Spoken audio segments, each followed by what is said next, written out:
Family law के कुछ ऐसे इंपॉर्टेंट केसेस जहां पर तलाक और डाइवोर्स को लेकर के सुप्रीम कोर्ट ऐसे कुछ ऑब्जर्वेशंस दिए हैं जो बहुत ही इंपॉर्टेंट है कोई भी एग्जाम पर्सपेक्टिव से। एंड अगर आप एक प्रैक्टिसिंग एडवोकेट हो तो आपको ये सारे लीगलिटीज जानना ही चाहिए। तो चलिए शुरू करते हैं। हे एवरीवन, आप देख रहे हो डिकोड दी लॉ और मैं हूं पापिया। तो सबसे पहला case Mohammad Ahmad Khan versus Shah Bano Begum and others 1985। Muslim personal laws क्या कहता है? इरेस्पेक्टिव ऑफ दैट एक मुस्लिम डाइवोर्स्ड वुमेन को मेंटेनेंस मिलना चाहिए। और इसी के साथ सेक्शन 125 ऑफ द सीआरपीसी जो मेंटेनेंस को लेकर के डील करता है, यहाँ पर बोला गया था दैट सेक्शन 125 सीआरपीसी ये एक सेक्युलर इन नेचर है, मतलब धर्म निरपेक्ष सेक्शन है 125 सीआरपीसी। और एक मुस्लिम वुमेन इद्दत पीरियड ओवर हो जाने के बाद भी मेंटेनेंस के लिए इंटाइटल्ड होते हैं, मतलब इद्दत पीरियड ओवर हो गए हैं उसके बाद भी वो मेंटेनेंस के लिए इंटाइटल्ड रहते हैं। अभी next case that is Daniel Latif and others versus union of India. ये केस भी बहुत इंपॉर्टेंट है। ये केस में बोला गया था दैट जो Muslim women protection of rights on divorce act 1986 है, इसका जो सेक्शन 3 सबसेक्शन 2 और क्लॉज ए है, ये बोलता है कि एक मुस्लिम वुमेन एंटाइटल्ड होते हैं एक फेयर एंड रीजनेबल प्रोविजन के द्वारा गवर्न होने का। एंड इसी के साथ उनको मेंटेनेंस मिलेगा within the period of इद्दत, मतलब जब इद्दत पीरियड चल रहा है। It is not violative of article 14 and 21 of the constitution of India. और अभी सबसे important case that is Shayara Bano Begum versus union of India. ये केस में आप सभी को पता है ट्रिपल तलाक को अनकॉन्स्टिट्यूशनल डिक्लेयर किया गया था। और ट्रिपल तलाक को बोला गया था ये एक ऐसा तलाक है जिसको रिवोक किया नहीं जा सकता है, मतलब इररिवोकेबल है एंड इंस्टेंट है। तो ये सारे टर्म्स आप नोट डाउन कर लीजिए, इंस्टेंट एंड इररिवोकेबल। और यहाँ पर कोई स्कोप ही नहीं बनता है आर्बिट्रेशन करके रिकंसिलिएशन किया जाए शादी को, मतलब मैरिज का जो टाई है, जो बंधन है उसको। तो इसीलिए सुप्रीम कोर्ट बोले थे मैनिफेस्टली आर्बिट्ररी एंड विम्सिकली कैप्रिशियसली कोई भी मुस्लिम मैन मैरिज को बचाने का कोशिश ना करते हुए इसको अप्लाई कर देते हैं। इसीलिए Supreme Court section 2 of the Sharia application act 1937 का सेक्शन 2 को इनवैलिडेट किए थे, क्योंकि यही ट्रिपल तलाक को वैलिडेट करता था। और अभी another important case regarding talaq that is Shamim Ara versus state of UP. ये केस में सुप्रीम कोर्ट बोले थे दैट सिर्फ आप तलाक बोल दिए और इससे तलाक नहीं हो जाता है। तलाक एक्चुअल में करने के लिए जो कुरानिक इंजंक्शन है, जो कुरानिक प्रोसीजर है, उसको फॉलो करते हुए, फुलफिल करते हुए आपको तलाक प्रोनाउंस करना पड़ेगा। और अभी next case that is Harvinder Kaur versus Harmander Singh Chaudhary. ये केस में पर्सनल लॉस को जेंडर इनइक्वल बोला गया था, बट सुप्रीम कोर्ट इस एप्लीकेशन को डिसमिस कर दिए थे, यानी कि पर्सनल लॉस जेंडर इनइक्वल नहीं है। Next case that is Shaila Mudgal versus union of India.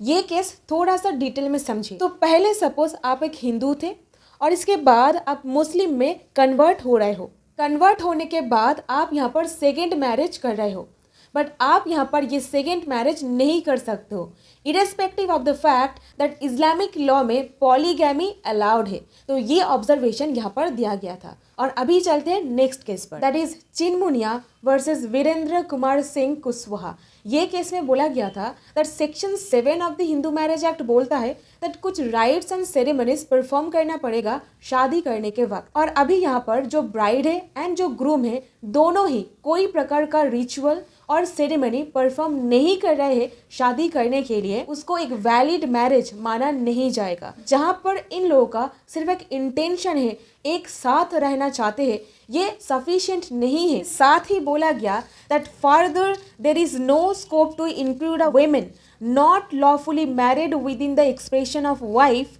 in section 125 of the CRPC should not interpreted to mean only a legally wedded wife. और अभी next case that is Lata Singh versus state of Uttar Pradesh. तो ये case में बोला गया था Hindu marriage act में ऐसा कुछ भी नहीं है जो किसी को इंटरकास्ट मैरिज करने से रोकता है। तो इसीलिए एक एडल्ट वो अपने पसंदीदा इंसान से शादी कर सकता है एंड रह भी सकता है। ये observation division bench comprising of justice Markandey Katju and justice Ashok Bhan ने दिए थे। और अभी one of the most important landmark judgment live in relationship के ऊपर आपको बताऊंगी, वो है वेलू स्वामी वर्सेस डी पचैयमल।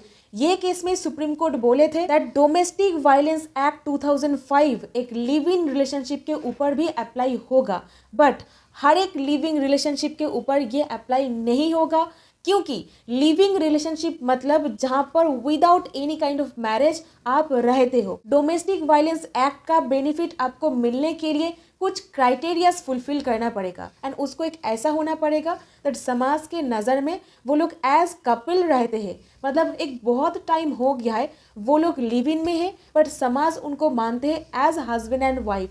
तो ऐसा होना पड़ेगा, 5 महीना लिव इन रिलेशनशिप में रहे और डोमेस्टिक वायलेंस एक्ट का बेनिफिट आपको नहीं मिलेगा। और अभी next case that is Shanti Devi versus Govind Singh. यहाँ पर डिजर्शन यानी कि विलफुली किसी को नेग्लेक्ट करना इसके ऊपर बोला गया था। डिजर्शन के ग्राउंड पर एक डाइवोर्स के लिए अप्लाई करना एक बहुत ही चैलेंजिंग हो जाता है, तो इसके लिए कुछ ग्राउंड्स प्रूफ करना पड़ता है, जैसे कि शांति देवी वर्सेस गोविंद सिंह में बोला गया था नंबर 1 कंडीशन रहेगा फैक्टम ऑफ सेपरेशन का रीजन क्या है। नंबर 2 आप कौन सा इंटेंशन के वजह से परमानेंटली एक कोहैबिटेशन को खत्म कर रहे हो, एंड कर रहे हो। ये 2 ग्राउंड को एक प्रैक्टिसिंग एडवोकेट को कोर्ट में प्रूफ करना पड़ता है जब वो डिजर्शन रिलेटेड कोई भी ग्राउंड पर डाइवोर्स दिलाना चाह रहे हैं। और अभी नेक्स्ट केस, तो ये केस में नेचुरल गार्डियन आपका कौन होगा इसको लेकर के एक क्वेश्चन अराइज हुआ था। तो सेक्शन 4 सबसेक्शन सी में बोला गया था नेचुरल गार्डियन का मतलब, एंड इसी के साथ पढ़ना पड़ता है section 6 of the Hindu minority and guardianship act 1956। तो यहाँ पर जो बोला गया है नेचुरल गार्डियन के बारे में, जो डेफिनेशन सेक्शन है इसको इंटरप्रिटेशन ऑफ स्टैट्यूट में जो रूल्स वगैरह दिया गया है उसके हिसाब से इंटरप्रेट करना पड़ता है, ठीक है। अब ये जो सेक्शन 6 है ये बेसिकली हिंदू माइनर का नेचुरल गार्डियन कौन होंगे इसके बारे में बोलता है।